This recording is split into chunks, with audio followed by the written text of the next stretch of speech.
तो एक हो गए, मेरे को लगता है 10-15 करोड़ लोग होंगे जो एक तरफ होंगे, और एक है आज भी वो इंडिया जहाँ पे ये केसेस एक्चुअली रियल होंगे, मतलब रियल सेंस में ये होल्ड करते होंगे अपनी पावर।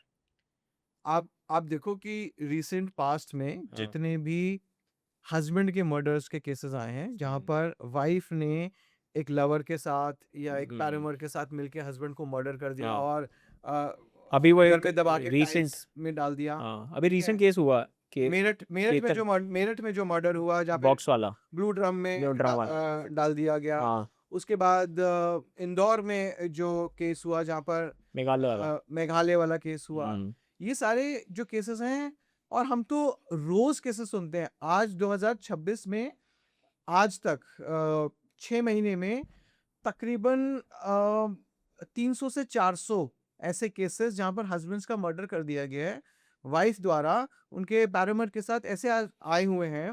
और ये वो केसेस हैं जो कि हम मीडिया में देखते हैं। बहुत सारे केसेस हैं जो मीडिया में आते भी नहीं हैं। और उन केसेस को अगर हम देखें तो ज्यादातर केसेस ये छोटे शहरों से, गांव से, अच्छा, छोटी जगहों से आ रहे हैं। इसका वाइस वर्सा भी आता होगा ना लेकिन, इसका वैसी वर्षा भी आता है। और देखिए, वो ज़्यादा आते होंगे। देखिए लॉज अगर आप ऐसे बनाएंगे जो हाँ, कि डिसहार्मनी लेकर आएंगे सोसाइटी में। ठीक है, लॉज अगर आप ऐसे लेकर आएंगे जो एक साइड को कंप्लीटली इग्नोर कर रहे हैं, एक साइड को जस्टिस नहीं मिल रहा, तो सोसाइटी में डिसहार्मनी होगी। ये एक तरह का जेंडर वॉर है जो कि मैं बहुत सालों से बोल रहा हूँ कि ये एक तरह का, जब जब आप इस तरह के कानून बनाते हैं जो मेक कि सेंस। वेपनाइज कर रहे हैं, ठीक है, और जो कि रिलेशनशिप में वेपन्स की तरह यूज किए जा रहे हैं एक जेंडर के अगेंस्ट, तो आप एक जेंडर वॉर को फ्यूल कर रहे हैं। और जेंडर वॉर आज इस स्टेज पे आ गया है जहां पर इस तरह के स्पाउसल मर्डर्स हो रहे हैं। और ये फिनोमेना आगे आने वाले टाइम में बढ़ने ही वाला है। क्योंकि जब एक आदमी को, जब या एक औरत को जब इस तरह से नजर आता है कि there is no balance, there is no equity in the make sense. In the justice system, तो लोग जस्टिस अपने हाथ में लेने लगते हैं। और वही हो रहा है। हम्म, अभी हमने आप जैसे अभी केतन अग्रवाल का आप हाँ, केस देख लीजिए। और इस तरह के बहुत सारे केसेस हम तो बहुत सालों से देख रहे हैं। क्या फ़र्क होता है सर, मतलब लेट्स से केतन ने अगर, what was the girls name, is the girls, Siya. Siya, अगर केतन ने ये काम कर दिया होता सिया के साथ, तो क्या डिफरेंट होता वर्सेस इन दिस? सो मैं आपको बताता हूँ अभी रिसेंटली जैसे ट्विशा शर्मा का केस था, अच्छा, जहाँ पर it actually touched the the chord for the entire country. Bhopal का केस था जहाँ पर ट्विशा ने सुसाइड कर लिया था। और देयर वाज अ डिबेट। क्या देख केस है सर ये? I missed it, sorry. Twisha Sharma का जो केस अभी रिसेंटली भोपाल से आया था जहाँ पर एक लड़की थी जिसने सुसाइड कर लिया था। और एलिगेशंस लगे थे, उसके कुछ चैट्स वगैरह मिली थी यहाँ पर हस्बैंड और उसकी मदर इन लॉ के ऊपर एलिगेशंस थे। मदर इन लॉ एक रिटायर्ड जज है। हाँ, ठीक है। तो ये एलिगेशन लगे कि वो अपना पूरा कनेक्शंस वगैरह यूज़ कर रही है। यूज कर रही हैं। तो पूरे देश में एक डिमांड थी कि इनको इमीडिएटली अरेस्ट कर दिया जाए। फिर? ठीक है। और सोशल मीडिया पे ये पूरा वायरल हो गया। ये पूरा प्राइम टाइम डिबेट में कई दिनों तक ये चलता रहा और ये डिमांड की गई, ये प्रेशर बनाया गया कि इमीडिएटली उनका अरेस्ट किया जाए। ठीक है। और मैं कहता हूँ कि मैटर सबको डिसाइड करेगा कि क्या, किसका इन्वॉल्वमेंट था और क्या ये वाकई एक डाउरी डेथ का केस है कि नहीं। लेकिन हमारी सोसाइटी ने तो अपने जजमेंट्स दे दिए। ठीक हम्म, है। और अरेस्टिंग भी हो गई। कुछ दिन पहले एक केस था अमन कुमार शर्मा जो कि जज है। अच्छा, ठीक है। दिल्ली में जज थे, उन्होंने सुसाइड कर लिया और उनके भी ऐसे एविडेंसेस उनके फोन में मिले जिसमें क्लियरली लिखा गया था उनकी वाइफ, उनके इन लॉज ने उनको बहुत हरास करके रखा हुआ है और उनके पास कोई रिकोर्स नहीं है, जबकि वो खुद एक जज हैं। ओके। और उन्होंने सुसाइड कर लिया। तो उस समय क्यों इस तरह की कोई डिमांड्स नहीं हुई, इस तरह का कोई सोशल मीडिया फुरोर नहीं हुआ, इस तरह की कोई प्राइम टाइम डिबेट्स नहीं हुई, और उस केस में क्यों कोई अरेस्ट नहीं हुआ? Similar circumstances, the woman is a victim here, man is a victim here. We as a society, media as a responsible media, lawmakers, हम खुद ही अपने आप को डिफरेंटली प्रोजेक्ट करते हैं जब एक लड़की की बात एक हो, लड़की की बात होती है, जहाँ पे एक लड़की को विक्टिमाइज किया गया है और जहाँ पर एक लड़के को विक्टिमाइज किया। पावर डायनामिक्स का बहुत गेम है। लीगल अगर आप किसी चीज़ में फँसते हो ना, तो अगर आपके पास में पावर है किसी भी तरीके की, तो आप उससे निकल जाओगे। मतलब आप लड़के हो, लड़की हो या किसी भी तरीके से आपके पास कुछ है। जज के पास तो बहुत पावर होती है। Why did that guy took this? Amit Sharma का जो केस बता रहे थे आप। अमन अमन अमर शर्मा। कुमार शर्मा। ये ना एक्चुअली एक बहुत बड़ा मिथ है कि या रिलेशनशिप में या मैरिज में जो डायनामिक्स होते हैं वहाँ पे husband is at the upper pedestal. ऐसा है नहीं। ठीक है, जब आप सिस्टम में जाते हैं, जब आप कानून की अगर बात करें, तो चाहे वो जज हो, और हमारे पास तो ऐसे भी केसेस आए हैं जहाँ पर लॉ मेकर्स हैं, मेंबर ऑफ पार्लियामेंट्स हैं जिनके ऊपर फॉल्स केसेस हैं, we handled those cases. Okay, यहाँ पर मेंबर ऑफ पार्लियामेंट्स हैं जो खुद लॉ मेकर्स हैं, उनके ऊपर फॉल्स 498 के केस कर दिए गए। मैं नाम नहीं लूंगा। एक ठीक है। केस में मैंने हैंडल किया था जहाँ पर एक मेंबर ऑफ पार्लियामेंट हैं उड़ीसा से, उनके ऊपर झूठा 498 का केस कर दिया जाए। ठीक बट है, वो घुमा-फिरा के वो निकल ही जाएँगे उससे। नहीं तो अब वो केस आज तक चल रहा है। अच्छा, ठीक है, उसमें जो पेरेंट्स थे उनके, उनके फादर अभी उस समय पे ही वाज बेड रिडन, और वो जिस मकान में रहते थे, जो उनका पुश्तैनी मकान था, उनके पेरेंट्स को वो मकान छोड़ के किराए पे रहना पड़ा, बिकॉज़ मकान को वाइफ ने ऑक्यूपाई कर रखा था एंड वहाँ पर रहने वाले हालात नहीं थे। Got it. तो and he is a parliamentarian. So आप ये देखिए कि जो हम सोचते हैं कि पावरफुल है तो इससे बाहर निकल जाएगा, बहुत सारे एग्जांपल हैं जहाँ पर पावरफुल लोगों के ऊपर फॉल्स 498 के, फॉल्स डोमेस्टिक वायलेंस के केसेस हुए हैं। और क्योंकि ये पावरफुल हैं, ये ऐसी पोजीशन पे हैं, ये बाहर निकल के बता भी नहीं सकते। हाँ, ऐसे बहुत सारे एग्जांपल्स हैं। हाँ, ऐसे बहुत हैं। करेक्ट। और आप ये देखिए कि जहाँ तक जुडिशरी का सवाल है, जब भी कोई इस तरह के डिस्प्यूट्स आते हैं जहाँ पर हस्बैंड और वाइफ के बीच में डिस्प्यूट्स है, मैट्रिमोनियल डिस्प्यूट्स हैं, यहाँ पे तो मैं आपको नाम लेके बता सकता हूँ। Justice justice justice Shiv Narayan Dhingra. Okay. Justice Shiv Narayan Dhingra ने बहुत ही रीजनेबल जजमेंट्स दी, जहां पर उन्होंने कहा कि अगर लड़की एबल्ड बॉडीड है, अगर वो खुद कमा सकती है, डॉक्टर है, नौकरी छोड़ के बैठी हुई है सिर्फ इसलिए कि उसको मेंटेनेंस मिले, एलिमनी मिले, तो वो ठीक नहीं है। इस ऐसी केसेस में उन्होंने कहा कि she is not liable to get maintenance. और ऐसी जजमेंट्स हैं जहाँ पे कहा गया उसको कि आप जाके सोशल वर्क करिए, आप जाके काम करिए और अपने लिए खुद कमाइए। और ऐसी बहुत सारी जस्टिस ढींगरा की जजमेंट्स थी जो कि बहुत ही बैलेंस थी इस चीज को लेके। लेकिन आप देखिए जस्टिस ढींगरा को, he was one of the finest जजेस, लेकिन उनको सुप्रीम कोर्ट में एलिवेट नहीं किया गया। तो इंटरनली ये सिस्टम ऐसा है कि अगर आप प्रो मैन बात करेंगे तो उसको एंटी वुमन समझा जाएगा, और there is a unwritten rule that you will not go up in the ladder, ऐसा है? In the hierarchy. अच्छा, तो क्या फ़र्क क्या है सर? प्रो मैन में एंटी वुमेन तो बात अपने आप ही बन जाती होगी या नहीं बनती होगी?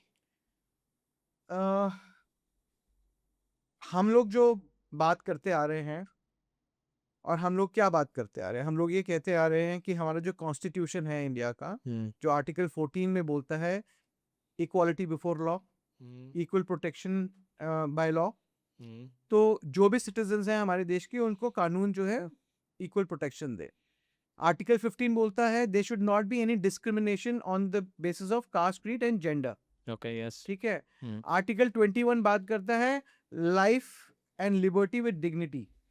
तो हम जो ये डिमांड करते हैं कि भाई आदमी भी अगर विक्टिम है तो उसको कानून का प्रोटेक्शन मिले, या फिर उसके साथ सिर्फ इसलिए डिस्क्रिमिनेशन ना हो क्योंकि वो एक आदमी है, या फिर जैसे अरेस्ट कर लिए जाते हैं और उनकी साइट नहीं सुनी जाती, इन्वेस्टिगेशन नहीं प्रॉपर लिया जा होता, और जैसे अभी हम देख रहे हैं रेप के केसेस में भी, फॉल्स रेप केसेस में अरेस्ट हो रहा है। तो जो भी ये बातें, जो भी डिमांड्स की जा रही हैं, ये बेसिकली डिमांड्स हैं जो कि basically they are the fundamental rights of a person. ठीक हुँ, है, लेकिन जब हम ये डिमांड करते हैं तो बोला जाता है यू आर एंटी वुमन, हुँ, लेबल कर दिया जाता है कि यू आर एंटी वुमन।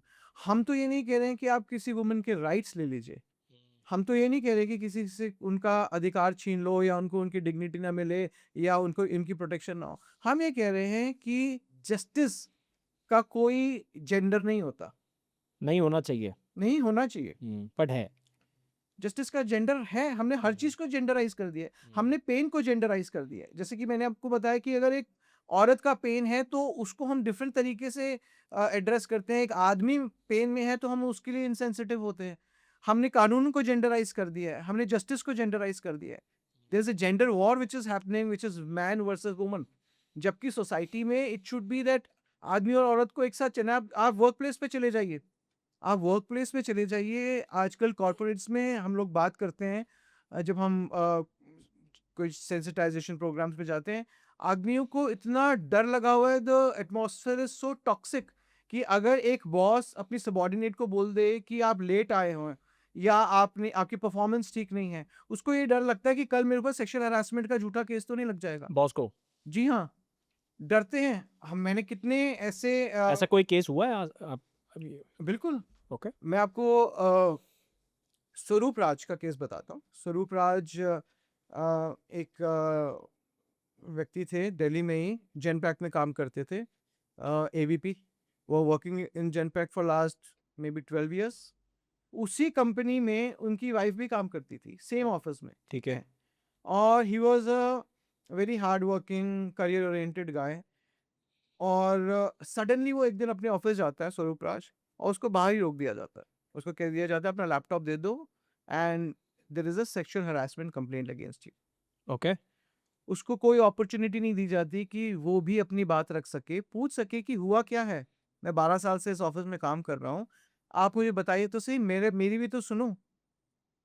तो उसको ये पता लगता है कि सेक्सुअल हरासमेंट केस है। अब आप देखो कि वो आदमी जिसकी इतनी रिस्पेक्ट है अपने वर्क प्लेस पे, या उसने इतने सालों से अपनी एक पोजीशन बनाई है, उसके दिमाग में ये चलता है कि I have no recourse.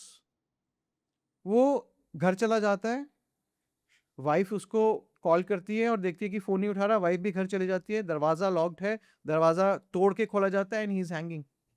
My goodness. Swaroop Raj died by suicide that day.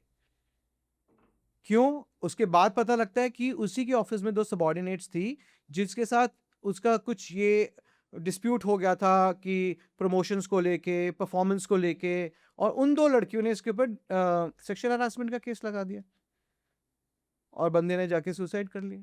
बहुत सारे ऐसे एग्जांपल्स हैं।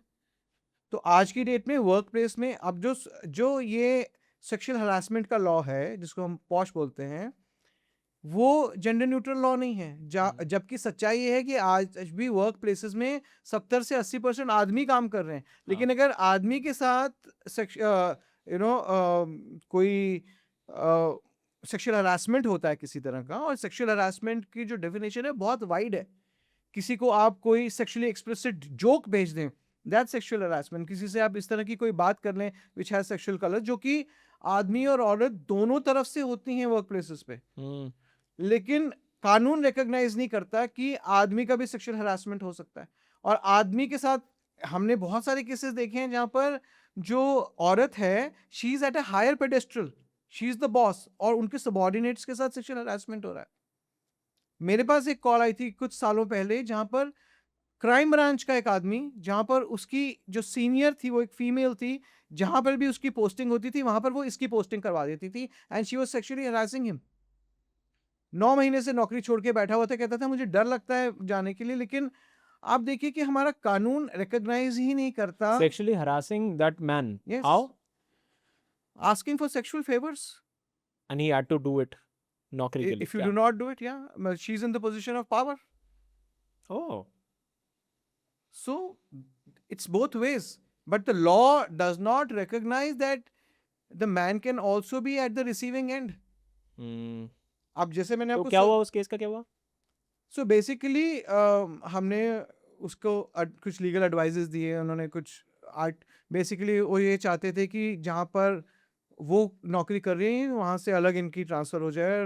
Probably that would have solve the problem, because his own marital life was also getting affected. Okay. इस तरह के बहुत सारे केसेस हैं जहाँ पर झूठे सेक्सुअल हरासमेंट के केसेस कर दिए गए, जब ये कहा गया कि आप अच्छे से परफॉर्म नहीं कर रहे, या आप लेट आ रहे हो, या फिर आपका अप्रेजल नहीं हो पाएगा।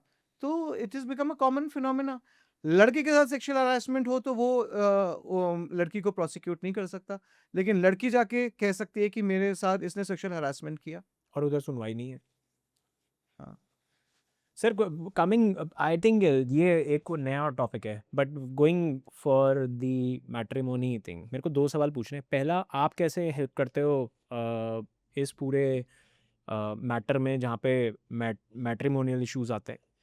वन सेकंड इज कि एक आदमी को कोई ऐसे मेजर्स हैं जो वो ले सकता है पहले से, शादी से ही पहले, अब शादियों का सीज़न शुरू हो जाएगा तो कोई ऐसे मेजर्स हैं जो आदमी ले सकता है कि यहाँ तक बात ना पहुँचे उसके पे कभी लीगली?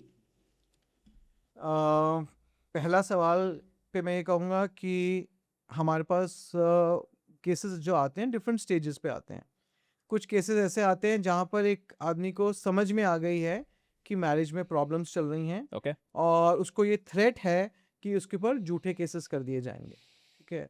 और कुछ ऐसे केसेस आते हैं जहाँ पर ऑलरेडी सेपरेशन हो चुका है और हस्बैंड और उसकी फैमिली मेंबर्स के ऊपर फॉल्स डाउरी के केसेस, डोमेस्टिक वायलेंस के केसेस, मेंटेनेंस के केसेस, या वो लगते हस्बैंड हैं। हस्बैंड के जो मेल फैमिली मेंबर्स हैं किसी के ऊपर कोई सेक्सुअल मिसकंडक्ट का, रेप का, मोलेस्टेशन के चार्जेस हो रखे हैं और उसको ये डर है कि अरेस्ट ना हो जाए, ठीक ओके। है।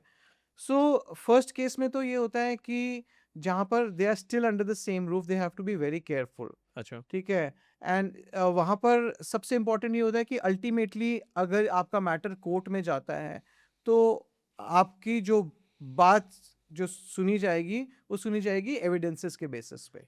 सो बहुत आपके एज इन आदमी की? हाँ। ओके। सो अगर आदमी जाके बोले कि मेरे को भी हरासमेंट हुई थी, या जब ये गई तो ये अपनी सारी ज्वेलरी, ये सारा स्त्रीधन लेके चली गई है, क्योंकि मोस्ट केसेस में यही होता है कि जब वाइफ्स जब they when they leave the matrimonial house, वो अपनी सारी ज्वेलरी, सारा स्त्रीधन, सारे वैल्यूएबल्स सब कुछ लेके जाती है। हाँ। लेकिन जब एफआईआर करती है तो ये लिखती है कि मेरा सारी ज्वेलरी, इनके सारा पास है। स्त्रीधन वो मेरे इन लॉज ने रखा हुआ है। और जहाँ पर दो चीजें हैं उसको 20 चीज करके लिखा जाता है, ठीक है। तो वो एक मैटर ऑफ डिस्प्यूट हो जाता है। तो यहाँ पर ये सारी चीज़ें हम यही एडवाइजर्स होते हैं कि अपने एविडेंसेस पे आपको काम करना है।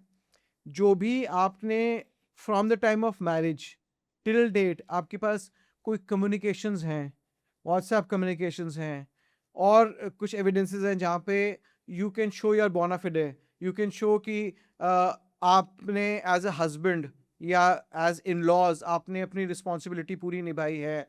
चाहे आप हनीमून पे गए हैं, चाहे आपके जो बेस्ट मोमेंट्स ऑफ लाइफ थे, या फिर आपने बच्चों की फीस दी है, या आपने कुछ भी आपके पास, चाहे वो इलेक्ट्रॉनिक फॉर्म ऑफ एविडेंसेस हो, वीडियोस हो, फोटोग्राफ्स हो, बिल्स हो, आपने मैरिज पे जो खर्चे किया है वो हो, आपने मेडिकल एक्सपेंसेस जो किए हैं, एवरीथिंग और anything that you have, you should start making a repository of all of that.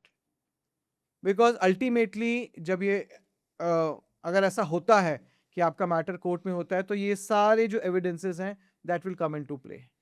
बहुत सारे केसेस में हम देखते हैं कि वाइफ इज वेरी अब्यूजिव। जैसे अभी एक बॉम्बे का केस है, वाइफ रात को 3-3 बजे ओल्ड पेरेंट्स को उठा के रखा हुआ है, उनके साथ मिसबिहेव हो रहा है, हस्बैंड को लिटरली थ्रैश किया जा रहा है, वाइफ के इन जो रिलेटिव्स हैं वो घर में आके इनको बिल्कुल ही ओवर पावर कर दिया, इनके साथ असॉल्ट किया।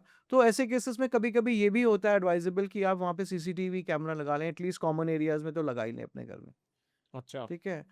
तो दीज आर टाइम्स अनफॉर्चुनेटली जहाँ पर आपको ऐसी सिचुएशन में आप आ चुके हैं जहाँ पर आपको अपने आप को साबित करने के लिए ये सारी चीज़ों की करनी ज़रूरत पड़ेंगी। पड़ेंगी। मैं आपको एक केस बताता हूँ जहाँ पर एक लड़का हमारे पास आया, बैंक मैनेजर, निहायती शरीफ, I can vouch for it, बिल्कुल। He was also from Agra, मतलब उसके मुंह में जुबान नहीं थी। अरेंज मैरिज हुई और ही वॉज अ गाय जो अपना सुबह ऑफिस जाता था, शाम को अपना काम करके मैनेजर था आता था। Wife was not working. Wife use to go to different platforms on the social media and use to get connected with different guys, okay. और उसको शक होने लगा। This is Agra, in Agra No, no, they were staying in Delhi. The guy अच्छा। was from Agra. The girl was also from Agra, but they stayed in Delhi. वो bank में manager था, और उसको शक हुआ लड़के को? लड़के को ये क्या करती थी, कभी फेसबुक से किसी को कनेक्ट किया, कभी किसी और प्लेटफॉर्म से किसी को कनेक्ट किया, and the guys used to visit them and they used to have sex, multiple people. इसने at the place. At their place अपने घर में बुला के, ओके। लड़के ने सीसीटीवी कैमरा लगाया and he had now multiple videos with different men. तो सीसीटीवी कैमरा या हिडन कैमरा? हिडन कैमरा, अच्छा। ठीक है, हिडन कैमरा लगाया एंड मल्टीपल ये आ गई। And then he decided that you know this is not a marriage which I want to stay in. He want to stay in, और उसने adultery के ग्राउंड पे ये सब चीज़ों को सील्ड एनवेलप में सबमिट करते हुए एज एविडेंस डिवोर्स का केस फाइल किया। लड़की की साइड को पता लगा, सारी पोल पट्टी खुल गई, और इसके ऊपर multiple false cases, dowry harassment, ये वो सब कर दिए गए। इसको बुलाया गया वहाँ पर, और वहाँ पर ऑर्केस्ट्रेट किया गया एक इंसिडेंट मारपिटाई का, जिसके अंदर इसको फॉल्सली अक्यूज करके जेल करवा दी, और ऐसे दिन करवाई जहां अगले दिन कोर्ट की हड़ताल थी। अच्छा। 21 दिन जेल में रहा है वो लड़का।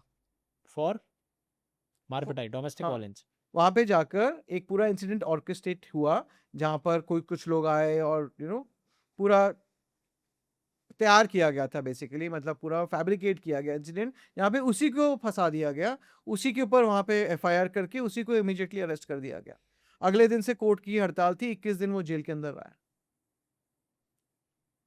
सो अब जस्टिस की हम बात करते हैं, तो इस तरह के बहुत से केसेस हैं, मल्टीपल केसेस, जहाँ पर ये पूरा, और अल्टीमेटली फिर ये केसेस महीनों सालों साल चलते हैं, और जो प्रोसेस है वो कन्विक्शन से भी ज़्यादा पेनफुल होता है।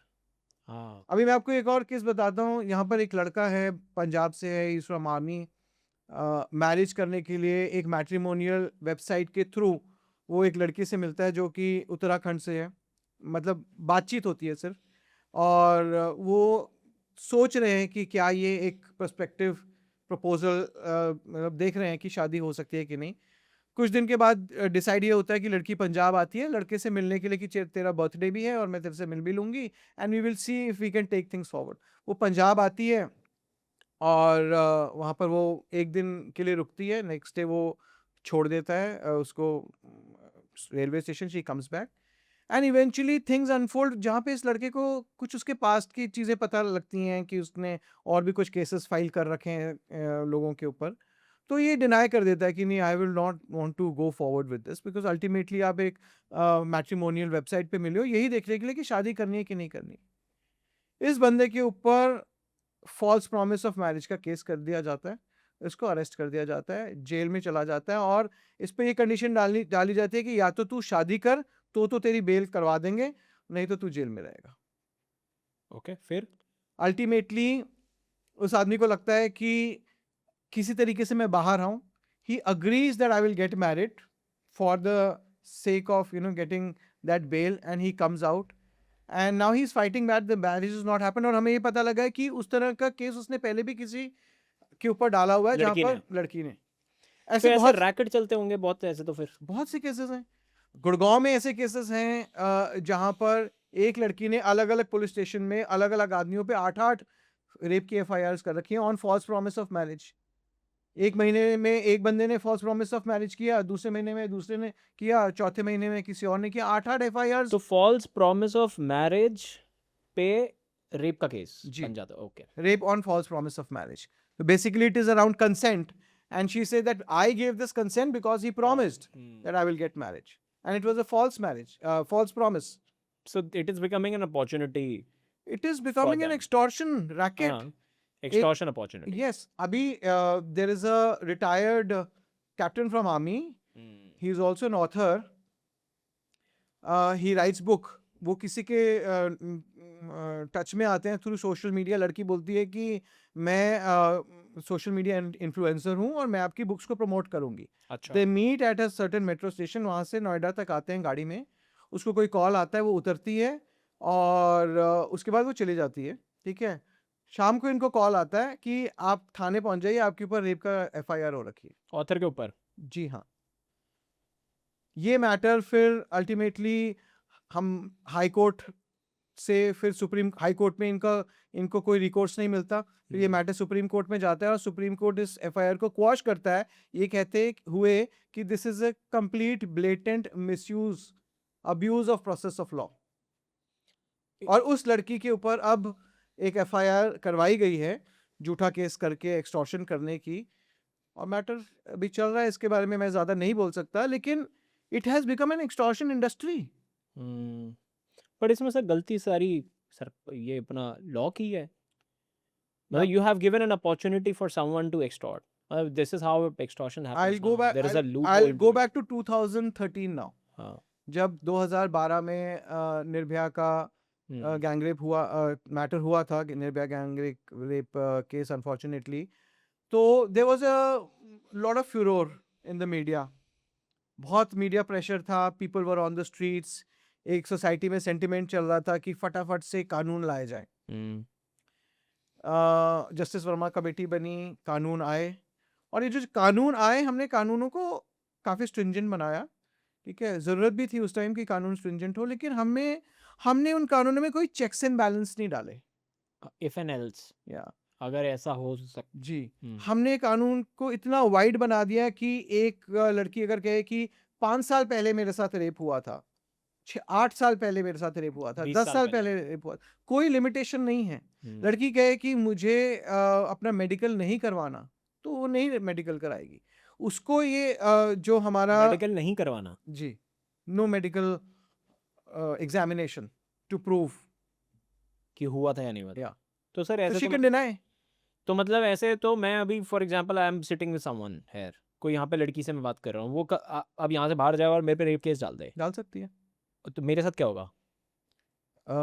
मोस्ट लाइकली ऐसे केसेस में एफआईआर हो जाती है on the basis of the testimony, क्योंकि टेस्टिमनी मतलब जो भी उसने स्टेटमेंट दी है हाँ कि ऐसा ऐसा इंसिडेंट हुआ और मेरे साथ ये किया गया और ऐसा हुआ, उसको on the face value evidence की तरह माना जाएगा, और उसके बेसिस पे एफआईआर होगी और फिर इन्वेस्टिगेशन होगी। और फिर इन्वेस्टिगेशन होगी, और मेरे साथ क्या होगा ऑल दिस वाइल? अगर आपके ऊपर अगर आपके ऊपर एक रेप की एफआईआर हो जाती हाँ। है, आपका इमीडिएट अरेस्ट किया जा सकता है। मेरे को जेल भेज देंगे बिल्कुल, इतनी सी बात पे? स्टेटमेंट के बेसिस पे, एक स्टेटमेंट के बेसिस पे कि मेरे साथ रेप किया गया है। तो मतलब मेरे को फिर मिलने की भी ज़रूरत नहीं है, मतलब कोई मेरे ऊपर ऐसी स्टेटमेंट डाल दे हाँ, जो मेरे को बस वैसे ही मेरे से थोड़ा सा सो जनरली जब ये मैटर्स इन्वेस्टिगेशन में जाते हैं, तो जो इन्वेस्टिगेशन ऑफिसर हैं, उनको जो investigation as a part of investigation, उनको आपका मोबाइल फ़ोन, लड़की का मोबाइल फ़ोन और सारे फॉरेंसिक एविडेंसेस, ये उसका लैपटॉप, आपका लैपटॉप, कोई कम्युनिकेशन हुआ नहीं हुआ, ये सारी चीज़ें रिकॉर्ड करनी होती हैं, ये सारी चीज़ें इन्वेस्टिगेट करनी होती हैं। Most of the times the guy goes behind bars, उसका अरेस्ट हो गया और ये सारा इन्वेस्टिगेशन चल रहा है। Most of the times? हाँ, मोस्ट ऑफ द टाइम। कुछ केसेस अभी ऐसे आए हैं जो कि बहुत ही ओपन एंड शट केसेस हैं, ओके जहाँ पे एक ऐसा एलिबाई है जहाँ पर लड़की ने कहा कि इसने मेरे को इस तारीख और इस दिन मेरे साथ ऐसा किया, हाँ और लड़के ने कहा कि इस तारीख को तो मैं बॉम्बे में था, ये रहा मेरा टिकट और ये रहा मेरा वीडियो। तो बच गया। तो ऐसे केसेस में आपको एंटीसिपेटरी बेल मिल गई, ठीक है, या फिर कुछ ऐसे केसेस हैं जो क्वॉश भी हुए हैं, कुछ केसेस में डिस्चार्ज भी हुआ है अभी, ठीक है। कोर्ट्स भी धीरे धीरे इन चीज़ों को समझ रहे हैं और इवॉल्व हो रहे हैं, लेकिन अधिकतर केसेस में जब रेप की एफआईआर होती है, अरेस्टिंग हो जाती है ज़्यादातर केसेस में। हाँ, मैं आपको एक केस बताता हूँ सर। मेरे ऑफिस में 2 लोग काम करते थे और आई थिंक हम लोग we went to some place for a vacation, और वहाँ उनके बीच में हुआ हुआ होगा। We went to Goa actually, तो पूरी टीम गई थी और 50-60 लोग गए होंगे। और जब वो वापस आए तो उस लड़के पे केस हो गया, और ये हुआ था उसको उठा के ले गए।